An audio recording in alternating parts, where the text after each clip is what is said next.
An enslaved woman was forced to marry the master's son in a ceremony meant to cover scandal. Then hours later, she served poisoned wine at her own wedding feast. Guests collapsed, screams filled the manor, and every finger pointed at the bride who poured the glasses. But the wine was already contaminated before she ever touched it. Moved deliberately from the back of the cellar, staged by the stairs, placed in her hands like a loaded gun. Now, locked in a holding shed with Dawn, bringing either sale or death, her only hope lies in an old cellar worker who saw a shadow, a young kitchen girl willing to run through the night, and a son who must choose between his father's empire and the woman he vowed to protect. Will the truth surface before the wagon rolls, or will she pay with her life for a crime designed to destroy her? The sky was still dark when Lila struck the flint. Sparks flew, caught the kindling, and flame bloomed in the manor kitchen hearth. She fed it slowly, oak first, then pine, watching the fire grow from whisper to roar. The heat pushed back the cold that had settled into the stone floors overnight. Around her, the kitchen stirred to life. Old Ruth kneaded dough at the long table, her hands steady despite the arthritis that bent her fingers. Young Thomas carried water from the well, the bucket sloshing with each careful step. Sarah hummed low while she plucked chickens, the soft rhythm a comfort in the pre-dawn quiet. It was a wedding day. Master Edmund Waverley's son, Nathaniel, was to be married. The whole plantation had been scrubbed and polished for a week. Every surface clean. Every task had been checked twice, then checked again. Lila understood what that meant. On big days, mistakes became sins. Sins became punishments, and punishments could end in ways no one spoke about, but everyone feared. She moved through the kitchen with practiced care, her steps light, her hands quick. She was 20 years old, assigned to house service since she was 12. She knew how to be invisible when the moment required it. She knew how to listen without seeming to hear. The steward, Mr. Garrett, appeared in the doorway. He was a thin man with spectacles that caught the firelight and made his eyes look like glass. "No shortages today," he said, his voice clipped and precise. "The family must look blessed." Ruth nodded without looking up. Thomas set down the water bucket. Sarah's humming stopped. Lila paused at the pantry door, her hand on the latch, and felt the weight of those words settle over the kitchen like a lid on a pot. Look blessed. Not be blessed.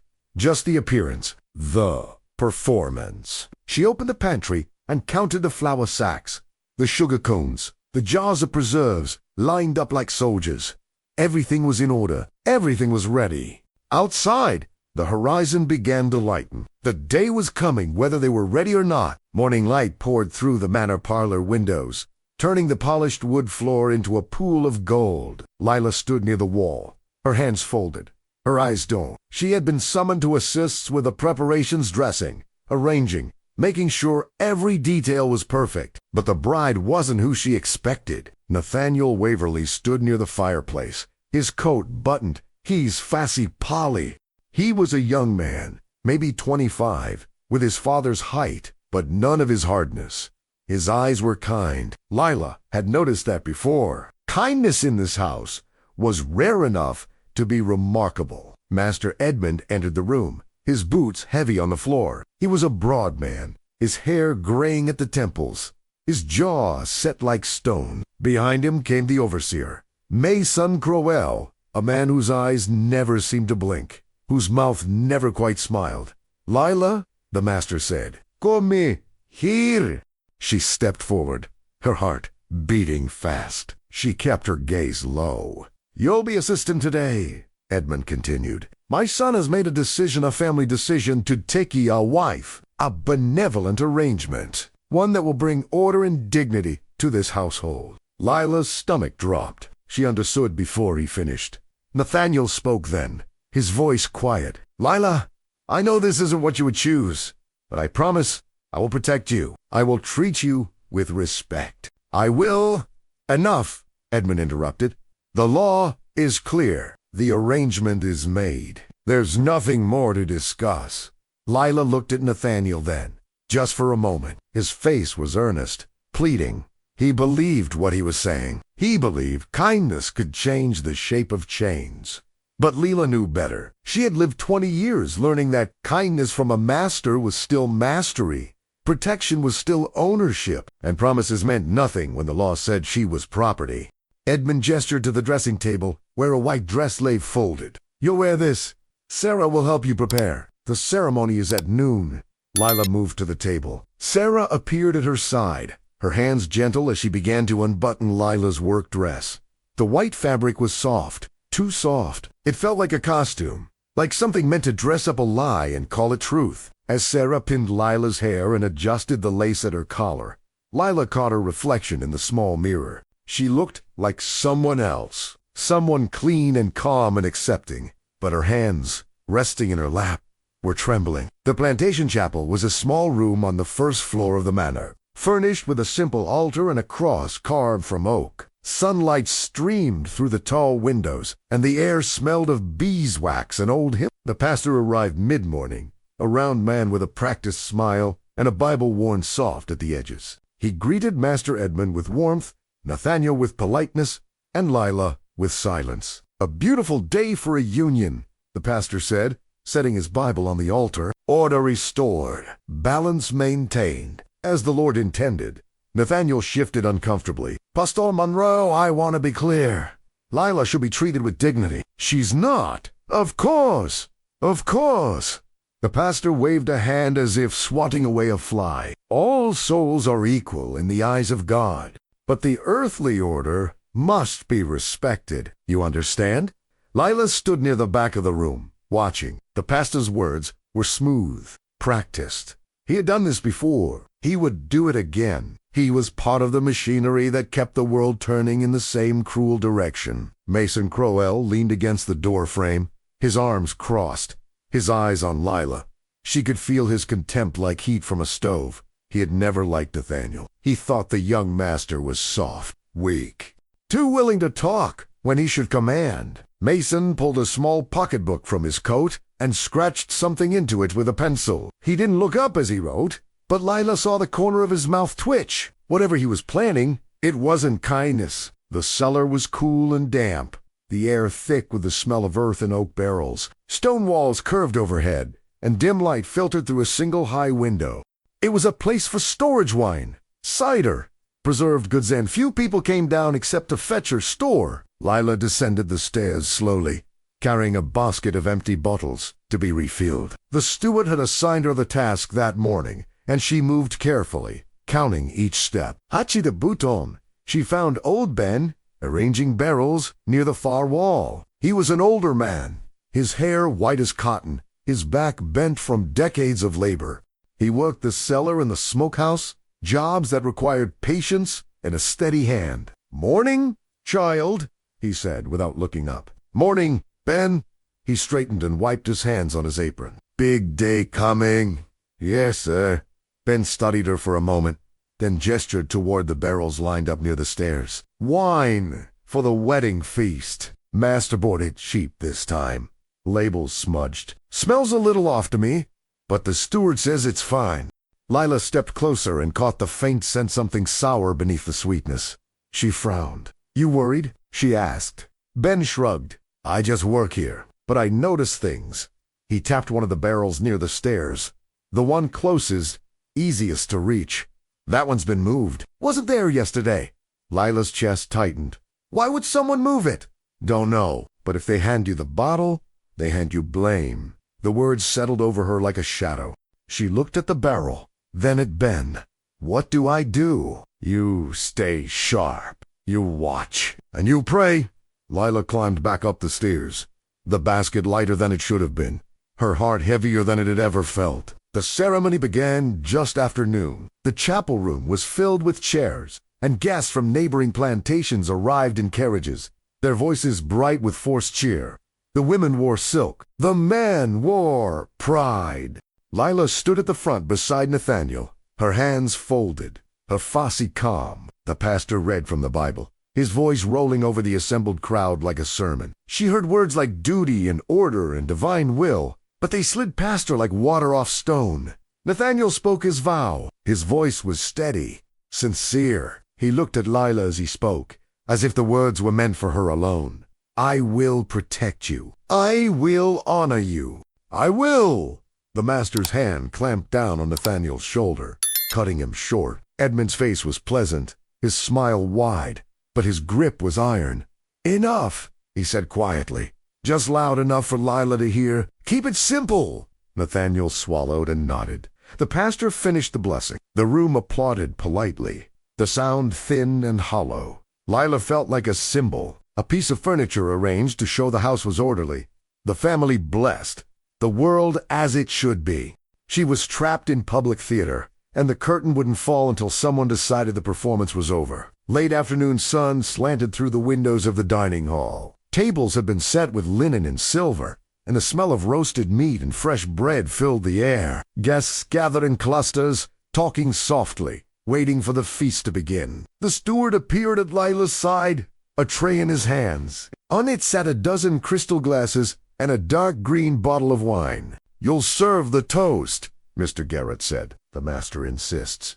Lila's hands went cold. Sir, it's an honor, he interrupted. The bride serves the first glass. It shows unity. It shows trust. Nathaniel stepped forward. Father, that's not necessary. I can. Edmund turned, his face pleasant, but his voice firm. It will look proper. Nathaniel, Lila will serve. It's decided. Lila took the tray. The bottle was heavy, the glass cool against her palms. She could feel eyes on her guests. Servants, the overseer, leaning against the far wall, with his arms crossed, and his mouth set in a thin line. Mason watched her like a hawk watches a rabbit. She moved through the room, pouring carefully, her hands steady, despite the fear crawling up her spine. The wine was dark, almost black in the glasses. It smelled faintly sweet, faintly wrong. She thought of old Ben's words. If they hand you the bottle, they hand you blame. The guests raised their glasses. Master Edmund stood and offered a toast, something about family, prosperity, the blessings of order. The room echoed his words. And then they drank. The first cough came from near the window. Then another.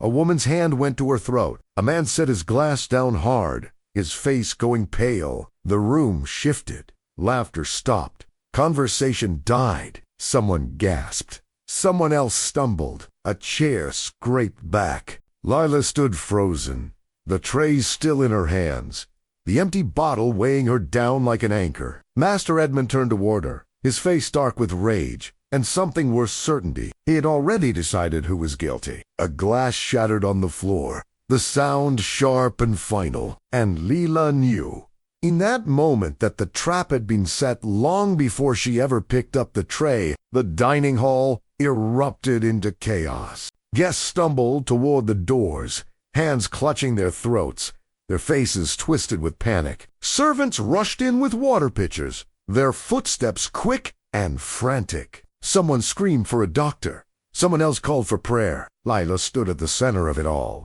the empty wine bottle still in her hands, her feet routed to the floor like she'd been nailed there. Master Edmund crossed the room in 3 strides. His face was stone, his eyes burning with cold fury. What did you do? His voice was low, controlled, more terrifying than if he'd shouted. I only poured what was given to me. I didn't! You poisoned my guests! He yanked the bottle from her hands and held it up to the light. You served this. You chose this bottle. No, sir. The steward gave me enough. Edmund turned to the room. Someone fetch Mason, and get her out of my sight before I. Nathaniel stepped between them, his face pale, but his voice firm. Father, wait. She didn't choose the wine. She was told what? To serve. She stepped aside. Nathaniel? No. The room went silent. Even the groaning from the sick guests seemed to quiet. Father and son stood face to face, the air between them crackling like a lightning storm waiting to break. Edmund's jaw tightened. You married her an hour ago, and already you forget what she is? I know exactly what she is, Nathaniel said quietly. She's innocent. She'll be judged by men who know better than you. Edmund gestured sharply. Mason! Take her to the holding shed! Now! The overseer appeared from the shadows near the door. He'd been waiting. Lila realized with a sick twist in her stomach that he'd been expecting this. Mason grabbed her arm, his grip iron-hard. "Come on!" Nathaniel reached for her, but two of the master's men blocked his path. "Father, please, go to your room." "Nathaniel, before you make this worse."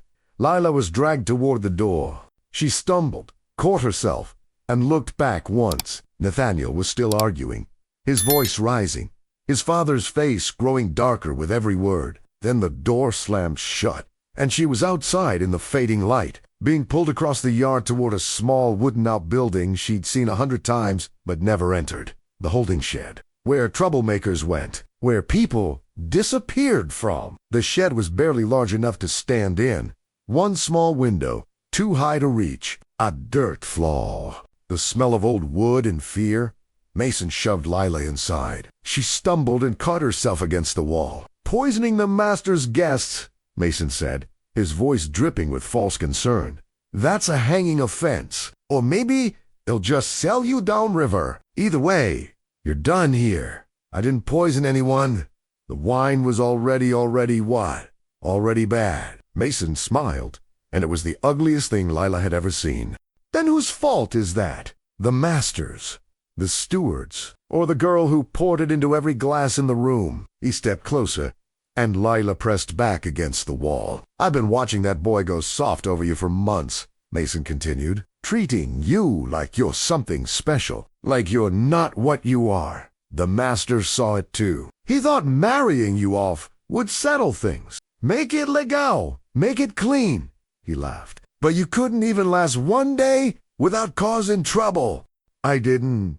Doesn't matter what you did. Matters what it looks like. And it looks like you served poison at a wedding feast." He pulled a key from his pocket and stepped toward the door. "Sleep well, girl. You got one night left." The door slammed. The bolt slid home with a heavy clunk. Lila heard his footsteps fade across the yard. She sank to the ground and wrapped her arms around her knees. Outside, she could hear distant voices shouting, crying, the clatter of a carriage leaving in a hurry. The wedding feast had turned into a nightmare, and she was the one they'd blame. She thought of the wine barrel old Ben had pointed out, the one that had been moved, the one that smelled wrong. Someone had planned this. Someone had set the trap and watched her walk right into it. And now she was locked in a shed, waiting for dawn to bring whatever punishment the master decided she deserved. The master's study was thick with cigar smoke and low voices. Edmund sat behind his desk, the steward standing at his right, Mason leaning against the wall near the window. "We move her before sunrise," Edmund said. "No trial, no questions. Just gone." Mr. Garrett adjusted his spectacles. "The guests will talk, sir. They'll wonder. Let them wonder. Better they think we handled it swiftly than watch us fumble through an investigation." Edmund tapped ash from his cigar. "Mason, you'll take her downriver. There's a trader in Richmond who asks no questions. Sell her for whatever you can get." "I want her off this property before the sun comes up." Mason nodded. "Yes, sir. I'll handle it." The steward hesitated. "And the wine, sir? The barrel. Destroy it. Burn it. I don't care. Just make sure no one asks where it came from. But if it was spoiled, if there was negligence in the purchase. Are you questioning me, Mr. Garrett?" The steward's face went pale. "No, sir. Of course not." "Good. Then we're agreed. Lila disappears. The scandal disappears. And this household returns to order." Edmund stood and walked to the window, looking out over the dark yard. "Nathaniel will protest. He'll rage and make promises. But he's young. He'll forget her soon enough." Mason smiled faintly. "And if he doesn't," Edmund didn't turn around, "then he'll learn that some lessons are taught with pain." In the kitchen, old Ben and Sarah whispered over a basin of dirty dishes. Ruth sat nearby, her hands still kneading dough, even though the ovens had gone cold. "It ain't right," Sarah said, her voice shaking. "Lila didn't do nothing. I saw the steward hand her that tray. I saw—" "Hush!" Ben glanced toward the door. "Walls got ears, but they're gonna sell her. Maybe worse. We gotta do something." Ben set down the plate. He was washing and looked at Sarah. She was young, maybe 16, with fire in her eyes and courage she hadn't yet learned to temper. "What do you reckon we can do?" he asked quietly. "There's a church in town, the traveling preacher Deverne Holloway. He knows people. He helps people." "Helps how?" "I don't know exactly, but I heard talk, quiet talk, about folks getting moved north, about papers that can be found when papers need finding." Ben was silent for a long moment. Then he reached into his apron and pulled out a scrap of cloth. "I went down to the cellar after they brought her up. Found this near the barrel that was moved. Smells like wine, but wrong. Sour." Sarah took the cloth and sniffed it. Her nose wrinkled. "Spoiled. Maybe, or maybe, tampered with. Either way, it ain't Lila's doing." Ruth spoke then, her voice low and steady. "If you're gonna get help, Shy, you best go now, before the master locks this place down tighter than a drum." Sarah looked between them, her heart pounding. "They'll notice I'm gone. They'll notice a lot of things in the morning," Ruth said. "Might as well notice you doing something worth the trouble."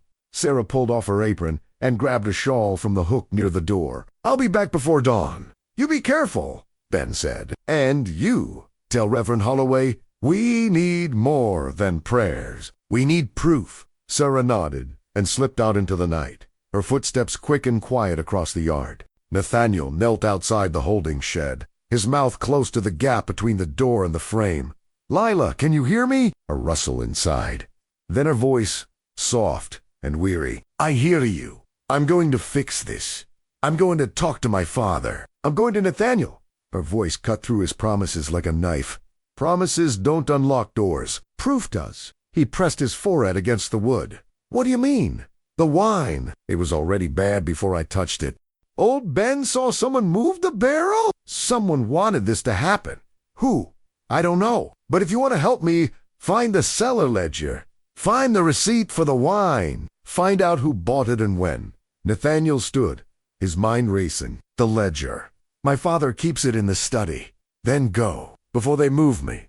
Lila, go." He hesitated, then turned and ran toward the manor. The house was quiet now, the guests gone, the servants in their quarters. He slipped through the back door and up the stairs to the study. The room was dark, but he didn't light a lamp. He felt his way to the desk and pulled open the drawer where his father kept the plantation records. His fingers found the ledger-thick leather bound, filled with his father's tight handwriting. He flipped through the pages, squinting in the dim light from the window. Wine purchases, grain purchases, livestock. He found the entry for the wedding wine. The date was right. The amount was right, but something was wrong. The ink was smudged. A corner of the page was torn, and where there should have been a merchant's signature, there was only a blank space. Nathaniel's chest tightened. Someone had altered the ledger. Someone had removed evidence. He looked closer and saw faint scratches where ink had been scraped away. The page had been tampered with, carefully, but not perfectly. He pulled the page free, folded it, and tucked it into his coat. Then he closed the ledger and slipped out of the study the same way he'd come. In the yard, fog was rolling in from the river. The air was cold and damp. Nathaniel stood in the mist, the torn ledger page pressed against his chest, and realized that love-real love couldn't live on promises. It had to become action. It had to become proof. And he had until dawn to find it. The doctor arrived just before midnight, his buggy rattling up the drive, his black bag clutched tight. He was an older man, gray-haired and tired, summoned from a neighboring plantation where he'd been treating a fever. Master Edmund met him at the door. 3 guests are ill, 2 unconscious. I need you to tell me what happened. The doctor followed him inside and examined the sick. He checked pulses, looked at tongues, smelled breath. He asked questions, what they ate, what they drank, when the symptoms started. Finally, he straightened and wiped his hands on a cloth. Looks like contamination. Spoilage, most likely. Bad wine or tainted food. Hard to say without examining the source. The wine, Edmund said quickly. It was the wine. Then I'll need to see the barrel and the cellar where it was stored. Edmund's face tightened. That's not necessary. We know what happened. The doctor turned to face him fully. Do you? Because if this was spoilage, it's negligence. If it was intentional, it's poison. Either way, I need to see the source. I've already handled it. Handled it how? Edmund didn't answer. The doctor's eyes narrowed. Where's the girl who served the wine? She's been secured. She'll be dealt with. Dealt with before or after I examine the evidence. The two men stared at each other, the silence stretched, taut as a rope. Finally, the doctor picked up his bag. I'll examine what I can, but if you've destroyed evidence or removed witnesses, you're making this look worse than it is. And people will talk. He walked toward the cellar stairs, and Edmund had no choice but to follow. In the kitchen, Ruth pulled fresh bread from the oven while Ben sat at the table, his hands folded, his face unreadable. Sarah's been gone 2 hours, Ruth said quietly. I know. You think she'll make it? I think she's got more courage than sense. And sometimes that's enough. The kitchen door creaked open. Both of them looked up. Thomas slipped inside. He's Ice Ouija. They're going down to the cellar. The doctor and the master. I heard them arguing. Ben stood slowly. About what? About the wine. The doctor wants to see the barrel. Ruth and Ben exchanged a look. Then Ben nodded. Then we'd best pray that barrel tells the truth, he said, because come morning, the truth's all Lila's got left. The cellar was colder at night, the damp air settling into bones and lungs like something alive. The doctor descended the stairs with a lantern held high, Master Edmund close behind, his face carved from shadow and lamplight. Old Ben stood near the far wall, his cap in his hands, his eyes watchful. Show me the wine, the doctor said. Edmund gestured stiffly toward the barrels lined against the stone wall. There, the ones on the left. The doctor set his lantern on an overturned crate and examined the barrels. He ran his hand over the wood, checked the bungs, sniffed the air near each one. Then he knelt and studied the dust on the floor. This one, he said, pointing to the barrel closest to the stairs. This is the one that was served. Yes, Edmund said, and it was stored here. In this position. Ben cleared his throat. No, sir. That barrel was moved. It was back there yesterday.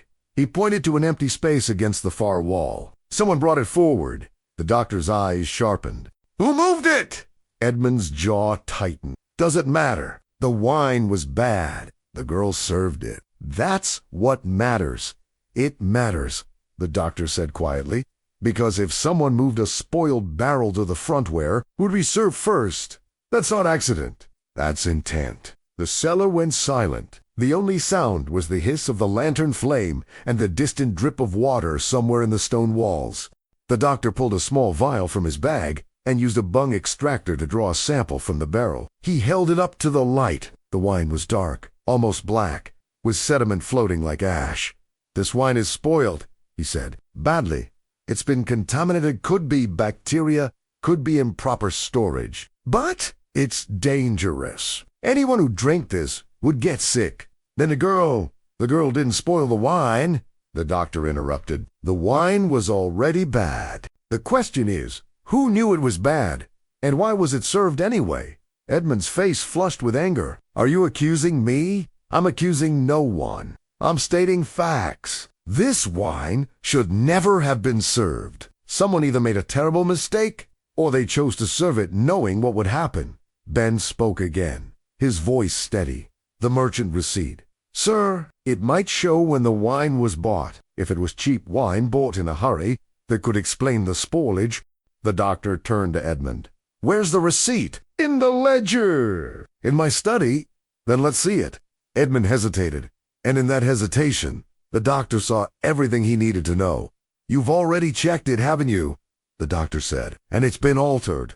That's absurd. Then Sholme Edmund turned and climbed the stairs, his boots heavy on the stone. The doctor followed, leaving Ben alone in the cellar with the barrels and the lamplight and the truth that was slowly coming into focus. Ben looked at the barrel near the stairs, the one that had been moved, the one that had poisoned Guess and condemned Leela.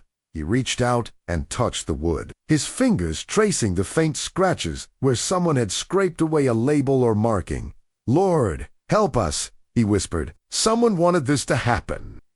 Sarah reached the River Road Chapel just as the moon climbed over the trees. Her feet ached from walking, her shawl was damp with dew, and her breath came in sharp gasps. But she'd made it. The chapel was small, barely more than a wooden frame with a cross and a handful of benches. A single lamp burned in the window. She knocked on the door.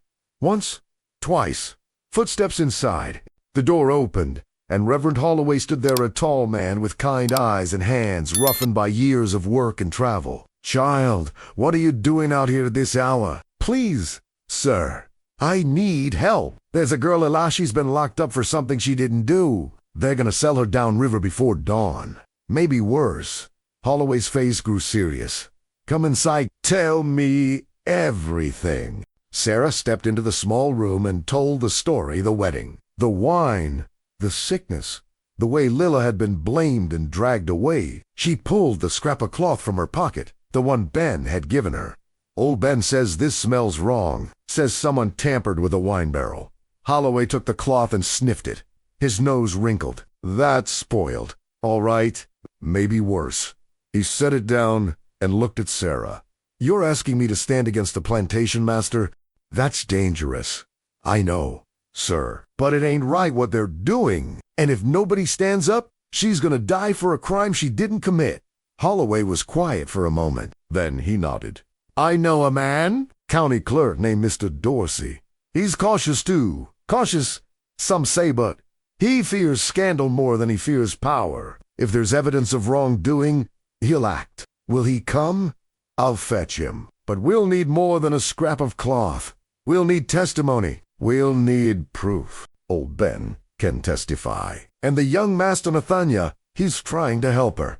Holloway reached for his coat and hat. "Then we'd better move fast. If they plan to sell her at dawn, we've got maybe 4 hours." He saddled his horse and swung up into the saddle. Sarah grabbed the stirrup. "Can I come?" "No. You get back to the plantation. Tell old Ben we're coming, and tell him to keep that barrel exactly where it is. We'll need it." Sarah nodded and started running back the way she'd come. Her feet lighter now, hope burning in her chest like a second lamp. Holloway turned his horse toward town and rode hard into the night, the stars cold and bright above him. In the manor study, Nathaniel confronted his father across the wide oak desk. The torn ledger page lay between them like an accusation. "This page has been altered," Nathaniel said. "Someone scraped away the merchant's name. Someone removed evidence." Edmund's face was stone. "You're imagining things." "I'm reading what's in front of me. The wine was bought cheap. It was spoiled. And someone," Nathaniel's voice rose, "someone moved that barrel to the front so it would be served first. This wasn't an accident. This was planned. Careful, son. Careful." Nathaniel laughed bitterly. "You locked Lila in a You're planning to sell her downriver for something she didn't do. And you want me to be careful? She's property." "Nathaniel, she's not your wife?" "Not really. That ceremony was theater, a way to manage scandal. You knew that. I knew what you told me it was. But I also know what I feel, and I know she's innocent." Edmund stood and walked to the window, his back to his son. "The guests are sick. Some may die. Someone has to be held accountable. Then hold accountable the person who spoiled the wine, the person who moved the barrel, the person who altered this ledger. And who would that be?" Nathaniel stared at his father's back. "I don't know yet, but I'm going to find out." Edmund turned slowly. His face was calm, but his eyes were cold. "If you pursue this, you'll destroy this family's reputation. You'll make enemies. You'll lose everything I've built. Then I'll lose it." Nathaniel picked up the ledger page and folded it carefully. "Because I won't let an innocent woman die to protect a lie." He walked to the door. Edmund's voice stopped him. "If you walk out that door, Nathaniel, you're choosing her over me, over this family, over everything you've ever known." Nathaniel looked back at his father. "I know." He left. The door closed softly behind him. Edmund stood alone in the study, the lamp burning low, the shadows thick around him. For the first time in years, he felt the ground shift beneath his feet. Just before dawn, Reverend Holloway returned with Mr. Dorsey, the county clerk, a thin, nervous man with spectacles and a leather satchel full of legal papers. Behind them rode a second man, introduced as Dr. Pierce, an independent medical examiner appointed by the county. They arrived at the plantation as the sky began to lighten, the world caught between night and morning. Master Edmund met them at the door, his face tight with controlled fury. "This is my property. You have no authority here." Mr. Dorsey pulled a folded paper from his satchel. "I have a writ of inquiry, sir, signed by the magistrate. There's been a report of contamination and possible wrongful accusation. We're here to investigate. This is absurd. The matter is settled." "Is it?" Dr. Pierce stepped forward. "Because if the wine was spoiled before the girl touched it, then she's not guilty of anything except following orders. And if someone knowingly served spoiled wine, that's a crime." Edmund's jaw clenched. "Finney, investigate, but do it quickly. I have a plantation to run." "Where's the cellar?" Dorsey asked. "This way." They descended into the cool darkness, lanterns swinging, their footsteps echoing on stone. Old Ben was already there, standing near the barrels, like a sentinel. Dr. Pierce examined the barrel near the stairs, the one that had been moved. He drew samples, smelled them, held them to the light. "This wine is dangerously contaminated," he said. "It should never have been served." "The girl didn't know," Ben said quietly. The steward handed her the tray. She just poured what she was told to pour. Dorsey pulled out a notebook. "Who had access to this cellar?" "Most anyone," Ben said. "But the barrels don't move themselves. Someone put that one by the stairs. Someone wanted it served first." Before anyone could answer, footsteps pounded down the stairs. Sarah burst into the cellar, her face flushed, her breath coming fast. "I saw him," she gasped. "I saw Mason yesterday, just before dusk. He came down here alone. I was in the kitchen, and I saw him through the window." He locked the door behind him when he left. All eyes turned to Sarah. Dorsey's pen moved across the page. "You're certain it was the overseer?" "Yes, sir. I'm certain." Edmund's face went pale. "That proves nothing. Mason was checking inventory. That's his job." "Then let's ask him," Dr. Pierce said. "Where is he?" "Mason Crowell was found near the barn, preparing a wagon." When the men approached, he straightened, his fussy wary. "What's this about?" Mr. Dorsey stepped forward. "We need to ask you some questions about the wine cellar. Specifically, about a barrel that was moved yesterday." Mason's eyes flicked to Edmund, then back to Dorsey. "I don't know what you're talking about. You were seen entering the cellar alone, just before dusk. So, I check inventory. That's my job. Did you move a barrel?" "Maybe. I don't remember. I move a lot of things." Dorsey pulled a small pocketbook from his coat, the one Mason had been writing in during the ceremony. "Is this yours?" Mason's face hardened. "Where did you get that?" "It was found in your quarters. With your permission, I'd like to read what's written inside." "You've got no right. I have a writ of inquiry." "Which means I have every right." Dorsey opened the book and read aloud. "Tonight's cellar, written yesterday afternoon. Care to explain?" Mason's hands curled into fists. "You're twisting things. I was doing my job. Your job doesn't include moving contaminated wine to where it would be served at a wedding feast. I didn't know it was contaminated." "Then why move it?" Dr. Pierce stepped closer. "If you were just doing inventory, why stage that particular barrel by the stairs? Why make it the easiest one to grab?" Mason's jaw worked. Sweat beaded on his forehead despite the cool morning air. "I don't have to answer to you," he said finally. "No," Dorsey agreed. "But you'll answer to the magistrate, and a jury, if it comes to that." Edmund stepped forward, his voice low and dangerous. "Mason, tell me you didn't do this." Mason looked at his employer, the man he'd served for years, the man whose authority he'd enforced with whip and chain, and in that moment, something broke. "You wanted order?" Mason said, his voice rough. "You wanted that boy brought you heel? You wanted the scandal managed. So I managed it." The words fell like stones into water, ripples spreading outward, touching everything. Edmund's face drained of color. You poisoned my guest to frame a girl." "I moved a barrel I knew was bad. I didn't poison anybody. The wine did that. I just made sure it got served. Made sure the blame landed where it needed to." Where it needed to. Nathaniel's voice cut through the silence. He'd been standing at the edge of the group, listening. Now he stepped forward, his face pale with fury.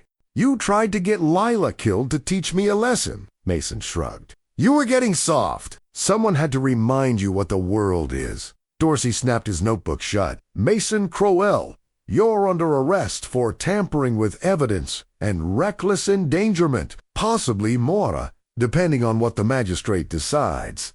Two men stepped forward, deputies who'd arrived with Dorsey. Quiet until now. They took Mason's arms. He didn't resist, but his eyes stayed on Nathaniel. You'll regret this, Mason said. Choosing her over your own kind. You'll regret it. I already regret plenty, Nathaniel said quietly, but she's not one of them. They led Mason away. The yard fell silent except for the sound of birds waking in the trees and the creak of the wagon Mason had been preparing for Lila's sale. Mr. Dorsey turned to Edmund. The girl. Where is she? Edmund didn't answer. He just walked toward the holding shed, his shoulders bent like a man carrying weight he could no longer hold. The bolt on the holding shed scraped back with a sound that made Lila flinch. She'd been sitting in the dark for hours, her back against the wall, her mind moving between prayer and despair, like a pendulum she couldn't stop. The door opened. Morning light poured in, blinding after so long in shadow. Master Edmund stood in the doorway, his face unreadable. Behind him, she could see other figures. Nathaniel, the Reverend, men she didn't recognize. Get up, Edmund said. Lila stood slowly, her legs stiff, her heart hammering. This was it. Whatever came next, sale, punishment, worse, it was here. But Edmund stepped aside, and Mr. Dorsey moved forward, his spectacles catching the light. Miss Lila, he said gently, you're free to come out. The investigation has cleared you of wrongdoing. The words took a moment to land. Lila blinked, her mind struggling to shift from terror to comprehension. Cleared. The wine was contaminated before you touched it. The overseer Mason Crowell has confessed to deliberately staging the spoiled barrel to be served. You're not guilty of anything? Lila stepped into the light, her legs shaking. Nathaniel was there immediately, his hand reaching for hers. But she pulled back, not from anger, but from disbelief. Mason did this. Why? To punish me, Nathaniel said, his voice rough with guilt. To teach me a lesson about caring for you. He thought if you were blamed, if you were sold or worse, I'd learn to. He couldn't finish. Lila looked at the gathered men, the clerk, the doctor, the reverend, old Ben standing quietly near the back. She saw Sarah too, the young kitchen worker, her face bright with relief. What happens to me now? Lila asked. Dorsey glanced at Edmund. That depends on the master. All eyes turned to Edmund Waverley. He stood rigid, his face carved from stone, a man watching his carefully ordered world crack and crumble. The law says you're property, Edmund said finally, but the law also says I can't retaliate against you for something you didn't do, not without looking like I'm obstructing justice. His voice was bitter. Mr. Dorsey has made that very clear. So, she stays here, Nathaniel asked. Under your control. Under the law's control. Under God's control. Under whatever power decides these things. Edmund's voice shook slightly. I don't know anymore. Nathaniel stepped forward. Then I'm asking you, Father, to son let her go. Free her. Write the papers. Let her have her own life. And what will you do? Leave with her. Throw away everything I've built. If that's what it takes. The two men stared at each other. Years of expectation and disappointment and love twisted beyond recognition, stood between them, like a wall neither could cross. Finally, Edmund turned away. Come to my study. We'll discuss terms. The study felt different in daylight. The ledgers and papers that had seemed so orderly and permanent now looked fragile. Temporary, just ink on paper. Just scratches that could be erased or burned or forgotten. Edmund sat behind his desk. Nathaniel stood across from him. Mr. Dorsey remained near the door, a witness to whatever happened next. If I free her, Edmund said slowly, it sets a precedent. It shows weakness. Other plantations will question my judgment. Business relationships will suffer.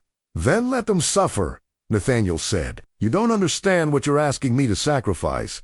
I understand perfectly. You're asking me to sacrifice her to protect your reputation. And I'm saying no. Edmund's hands trembled as he pulled a blank sheet of paper from the drawer. For a long moment, he just stared at it. Then he picked up his pen. "I'll write the papers, but you leave, both of you, today. You take nothing, no money, no property, no claim to this estate. You walk away, and you don't come back." Nathaniel's jaw tightened. "Agreed. You understand what that means? You'll have nothing. You'll be nobody. I'll be free. So will she." "That's more than nothing." Edmund began to write. His handwriting, usually so precise, was shaky now. The pen scratched across the paper words that would sever a chain. Words that would cut a son loose from everything he'd known. When he finished, he signed it. Then he pressed his seal and hot-waxed the family crest, the mark of authority that he was using to destroy his own legacy. He handed the paper to Mr. Dorsey. "Witness this. Make it legal. Make it final." Dorsey read the document carefully, then signed his name at the bottom. "It's done. Lila is a free woman." Edmund stood and walked to the window, his back to his son. "Get out of my house." Nathaniel picked up the emancipation paper and folded it carefully. "Goodbye, Father." He walked to the door. Edmund didn't turn around, didn't speak, just stood at the window, watching the fields he owned, the world he controlled, the order that was slipping away like sand through his fingers. The door closed softly. The study fell silent, except for the tick of the clock and the sound of Edmund Waverley's breathing harsh and ragged, like a man who'd just lost a race he'd been running his entire life. Reverend Holloway arranged to travel, a wagon to town first, driven by a trusted friend, then a riverboat north, passage paid with money Holloway had collected from sympathetic church members over the years. "The journey will be slow," Holloway explained as they prepared to leave. "You'll need to change boats at Richmond, then again at Baltimore. From there, you can reach Philadelphia. There are people, they're good people, who help folks start new lives." Nathaniel nodded, committing the names and places to memory. Lila stood beside him, the emancipation paper tucked into a leather pouch she wore around her neck. Old Ben approached with a small bundle. "Food for the road, and this." He handed Lila a folded piece of cloth scrap he'd found near the barrel, the evidence that had started the investigation. "Why are you giving me this?" Lila asked. "So, you remember?" Ben said quietly.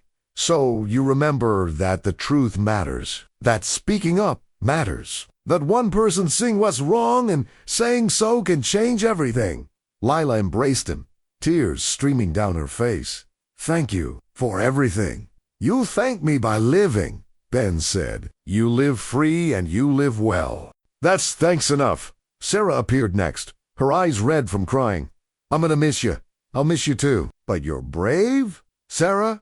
You ran through the night to save me. Don't forget that bravery. You'll need it here."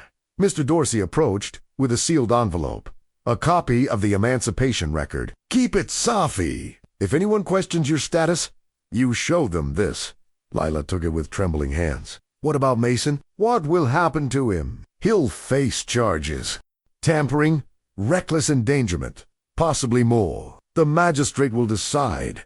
But he won't be back here. That much is certain." The wagon was ready. Nathaniel helped Leala up, then climbed beside her. The driver clicked his tongue, and the horses started forward. Lila looked back at the plantation, the manor house, the fields, the quarters where she'd lived her entire life. She saw old Ben raising his hand in farewell, Sarah waving, the Reverend standing with his hat over his heart, and she saw Edmund Waverley at the study window, a distant figure framed in glass, watching his son leave with the woman he'd tried to control and failed. The wagon rolled down the drive and onto the road. The plantation shrank behind them until it was just a shape on the horizon. Then a memory, then nothing at all. The river journey took 3 days. They traveled slowly, stopping at small towns, changing boats as Holloway had instructed.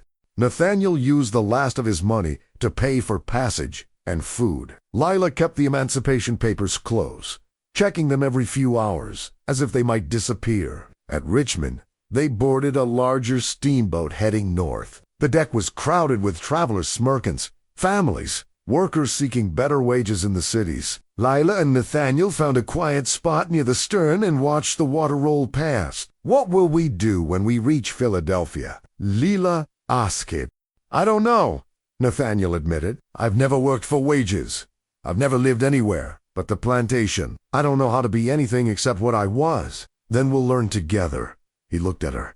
"I gave up everything for you. My inheritance, my family name, my future. I know, and I'd do it again, 1,000 times over." Lila took his hand. "We're not starting with nothing, Nathaniel. We're starting with truth, with freedom. That's more than most people ever get."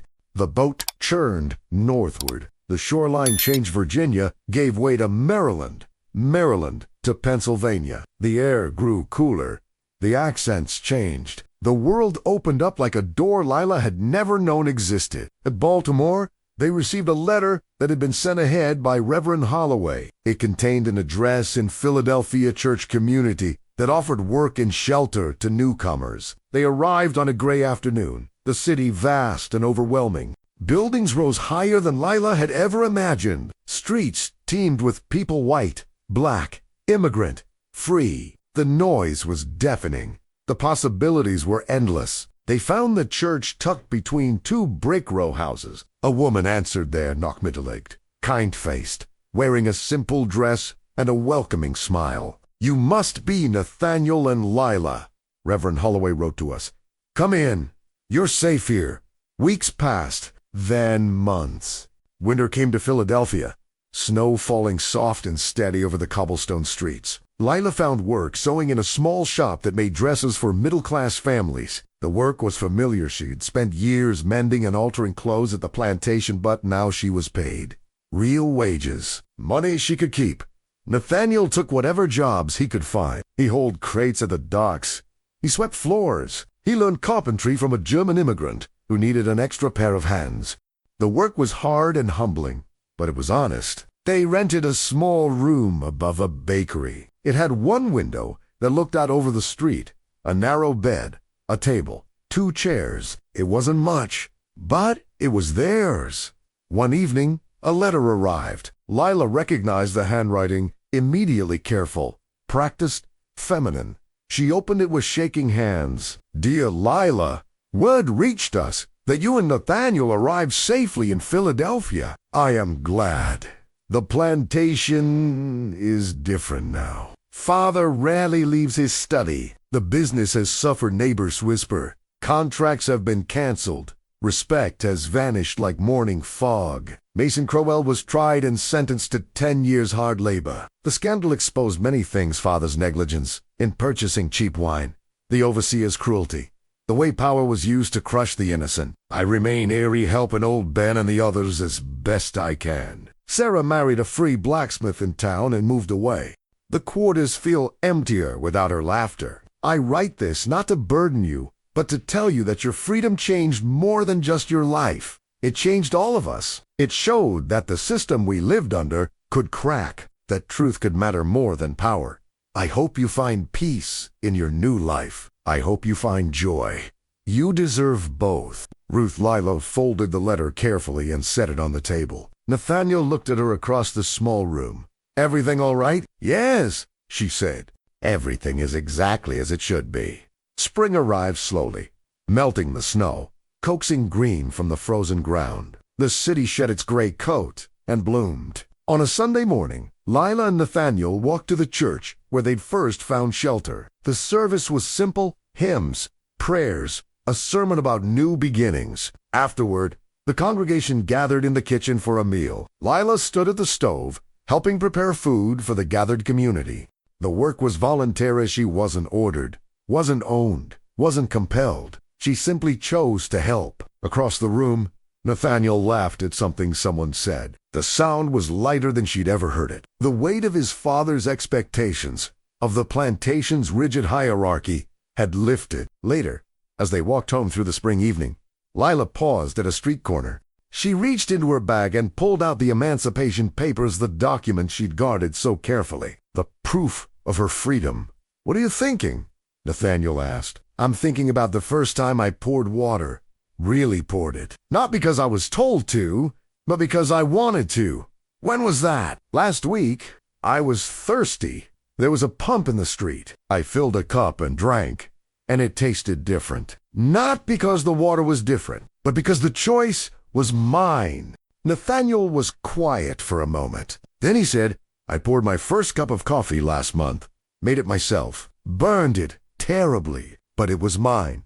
They laughed together, the sound carrying down the street, mixing with the sounds of the city vendors calling, children playing, church bells ringing the hour. When they reached their small room above the bakery, Lila went to the table and picked up a simple household calendar hanging on the wall. It had no names written in careful script, no schedule dividing days into owned hours, just blank squares waiting to be filled with choices. She picked up a pencil and circled Sunday. What's Sunday? Nathaniel asked. Nothing special, Lila said. Just a day that belongs to us, a day we choose how to spend. She set down the pencil and walked to the window. Outside, the city moved through its evening rhythms. Somewhere in Virginia, a plantation ran on schedules and chains and the illusion of order. But here, in this small room with its single window and borrowed furniture, two people who had been reduced to property stood side by side and claimed their own time. Lila raised a cup of water, simple, clear, chosen, to a life no one owns, she said softly. Nathaniel raised his cup. To freedom. They drank. The water was cool and clean. It tasted like rain and rivers and every choice they'd made to get here. Outside, night fell gently over Philadelphia. The stars came out, bright and distant. And in one small room above a bakery, two people who had walked through fire to reach each other finally stood in the light of their own making. It wasn't the ending they'd imagined in the dark hours of the holding shed. It wasn't grand or triumphant. It was small and quiet and hard-won, but it was theirs, completely and utterly theirs. And that, in its own profound way, was victory.